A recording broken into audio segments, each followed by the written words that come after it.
특수작전에 나가는 군인들은 필수적으로 착용하는 장비가 있습니다. 적외선 투시경입니다. 이 적외선 투시경을 착용하게 되면 칠흑 같은 어둠 속이라 할지라도 바로 코앞이 보이지 않는 그러한 암흑 세상이라 할지라도 마치 대낮처럼 모든 것을 환하게 볼 수가 있습니다. 우리 예수님은 그의 백성, 그의 제자들만 볼 수 있는 이 어두운 세상 속에서 오직 예수님을 통해서 볼 수 있는 진리의 세계, 영적인 세계를 보여주시게 됩니다. 오늘 말씀을 통해 저와 여러분이 다시 한번 우리의 눈이 열려져 영적인 세계, 진리의 세계를 볼 수 있기를 바랍니다. 예수님의 사역이 한창 중반을 달려갈 때에 어느 날 예수님께서는 함께하고 있던 수백, 수천 명 사람들 가운데에 70명을 따로 부르시고 택하시게 됩니다. 예수님의 기적을 보고 예수님의 말씀을 듣고 또 예수님께서 주셨던 그 오병이어나 또 많은 것들을 함께 먹고 마시던 수천 명의 사람이 있었지만 예수님께서는 그들 가운데에 70명을 특별히 구별하여 부르시고 그들을 보내시게 됩니다. 1절 말씀에 그 후에 주께서 따로 70인을 세우사 친히 가시려는 각 동네와 각 지역으로 둘씩 앞서 보내시며 예수님께서 따로 70명을 세우시게 됩니다. 왜 그들을 세우셨습니까? 친히 가시려고 하는 각 동네와 각 지역에 먼저 보내시기 위해서. 예수님의 기적과 예수님의 놀라운 것들, 복음을 전하기에 앞서서 먼저 그들을 보내시고 마치 세례 요한처럼 하나님의 나라를 선포하며 하나님의 길을 준비할 수 있도록 70명을 보내셨다는 것입니다. 예수님이 가실 곳에 앞서간 그들이 그 마을, 각 동네에서 한 일이 무엇입니까?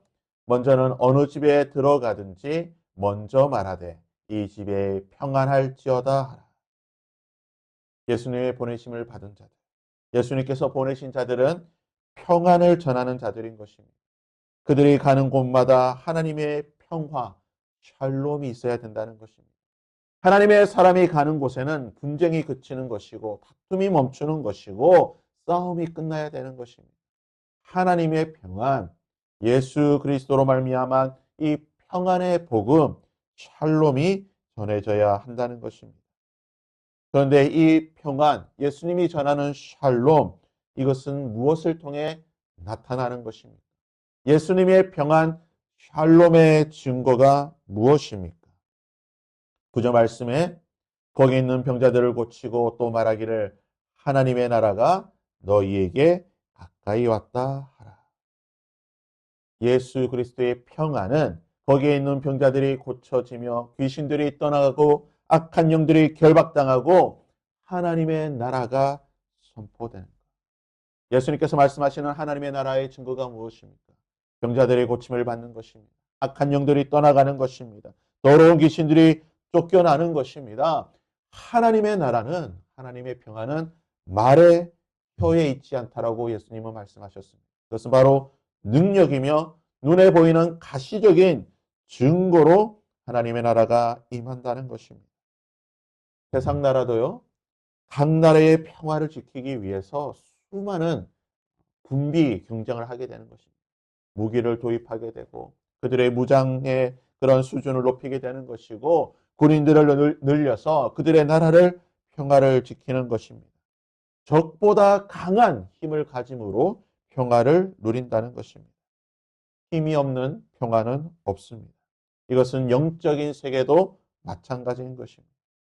하나님의 나라의 평화, 예수 그리스도의 평화는 강력한 예수 그리스도의 이름과 그의 보혈의 능력으로 귀신이 쫓겨나는 것입니다. 죄의 사슬이 끊어지는 것입니다. 질병이 고침을 받는 것입니다.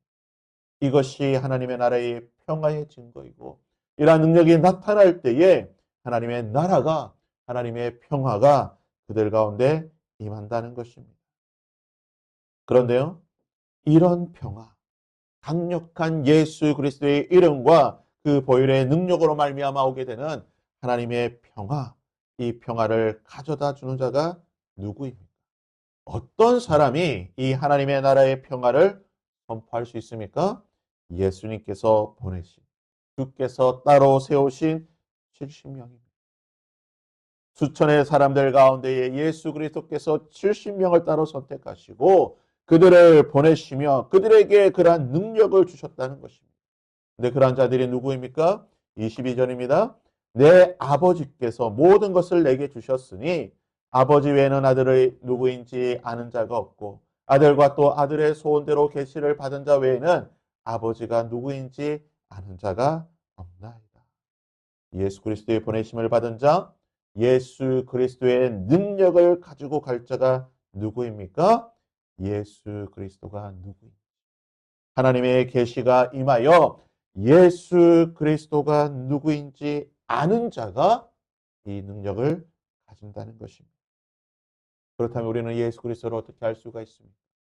우리의 영적인 눈이 열려서 우리가 예수 그리스도가 누구인지 아버지께서 주신 그 모든 능력을 가지고 계신 만왕의 왕 되신 예수 그리스도, 모든 귀신을 쫓아내며 모든 질병을 고치는 능력의 이름을 가지신 예수 그리스도, 그분을 알 수 있는 방법이 무엇입니까? 우리의 눈이 열려야 된다는 것입니다. 계시를 받아서 아버지의 소원대로 아들의 소원대로 계시를 받은 자, 그 눈이 열린 자가 예수 그리스도를 아는 자가 될 것이고 그로 말미암아 하나님의 나라, 귀신이 쫓겨나고 병자들이 고침을 받는 하나님의 평화가 임하게 된다는 것입니다. 그렇다면 우리의 눈이 어떻게 하면 열릴 수가 있습니까? 마치 어두운 세상 속에서 적외선 투시경을 착용하듯이 이 어두운 세상 가운데의 영적인 세계를 보며 진리의 세계를 보며 하나님과 예수 그리스도를 볼 수 있는 영적인 투시경, 우리의 눈은 어떻게 열릴 수가 있다는 것입니까? 예수님께서 눈먼 자들을 한 장소로 보내시게 됩니다. 실로암이라는 곳으로 그들을 보내시면서 하신 말씀이 무엇입니까? 실로암에 가서 너희들의 눈을 씻어라. 실로암이라는 곳에 가서 너희들의 눈을 씻을 때에 너희들이 눈에 밝히 보게 될 것이고 너희들이 분명히 뚜렷하게 보게 될 것이라고 말씀해 주셨습니다. 우리는 영적인 실로암에 가서 우리의 감겨져 있는, 닫혀져 있는 눈을 씻어야 되는 것입니다. 그 실로암이 무엇입니까? 바로 예수 그리스도의 보혈이 흐른, 예수 그리스도의 보혈이 샘물처럼 솟아나는 그 실로암으로 가서 우리의 눈을 씻을 때에 우리의 영적인 눈이 열리게 될 것이고 더러운 귀신은 쫓겨나게 될 것이고 하나님의 나라, 하나님의 평안이 흘러넘치게 될 것입니다. 바라기는 오늘 하루 우리가 영적인 실로암으로 가서 예수 그리스도의 보혈이 흘러넘치는 그 십자가 아래 샘물에 가서 우리의 눈을 씻을 수 있기를 바랍니다. 우리의 눈이 씻겨질 때에 날마다 실로암에 가서 우리의 눈이 씻겨질 때에 우리의 눈은 열리게 될 것이고 예수 그리스도가 누구인지 분명히 알게 될 것이고 예수 그리스도의 이름과 그 보혈의 능력으로 하나님의 나라가 우리 가운데 선포될 줄 믿습니다. 오늘 하루 저와 여러분의 눈이 예수 그리스도의 보혈로 말미암아 열려질 때 귀신들은 쫓겨나게 될 것이고 병은 고쳐지게 될 것이고 하나님의 평화가 우리 가운데 임하게 될 줄 믿습니다. 오늘 하루 이러한 은혜가 있기를 주님의 이름으로 부탁드립니다.